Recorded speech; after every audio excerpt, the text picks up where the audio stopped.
有請呢個環節嘅主持人聖公會聖基道兒童院總幹事麥潤雲女士上台。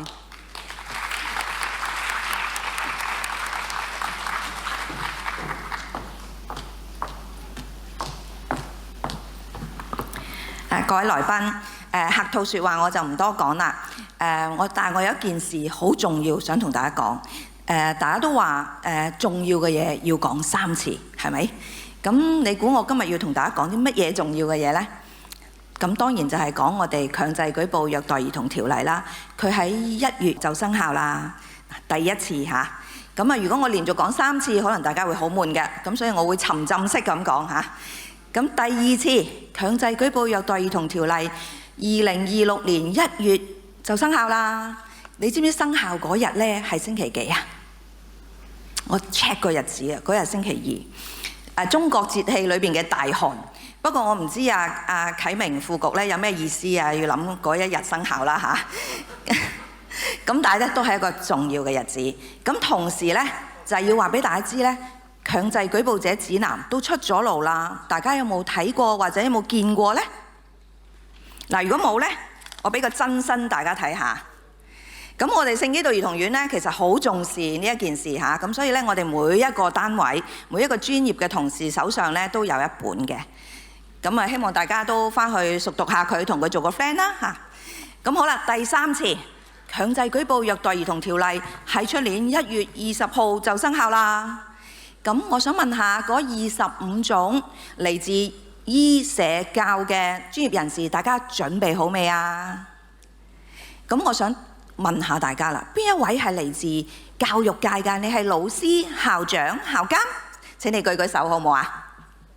哦，都好多喎嚇。咁啊，大家唔好瞌眼瞓咯喎。咁好啦，咁邊一位係嚟自社福界㗎？哇，好多嚇。好啦，咁邊一位係嚟自醫療界㗎？可能你係 OT、PT、CP、醫生、護士，有冇啊？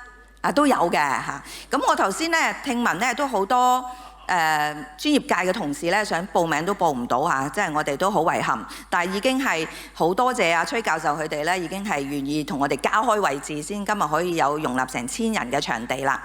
好啦，呢3個咁重要嘅點咧，我就提咗大家啦。咁3咧今日就係我要講嘅主題啦嚇。咁除咗呢重複3次呢件咁重要嘅事呢，其實呢，如果大家有印象呢，我哋喺舊年聖基道兒童院亦都係同理工大學合辦咗一個研討會嘅。咁喺當時呢，唔知邊一位係當時有參加過㗎？可唔可以舉舉手啊？哦，即係大家都覺得我哋票房唔錯，所以再買飛入場係咪？咁呢就嗱，記唔記得當時呢，我哋嘅條例就未通過嘅，係一個草案嚟嘅啫。我哋當時咧收集咗好多業界嘅聲音，咁佢哋咧都有3個願望。咁邊3個大家記唔記得？當時咧大家好多聲音咧就會話：唉，如果條例唔係一開始就要拉要鎖嘅就好啦，唔使下下講坐監就好啦，係咪？記唔記得啊？大家？咁第2個願望就係話：啊，如果我哋都專業人士可能都好唔清楚要點樣做。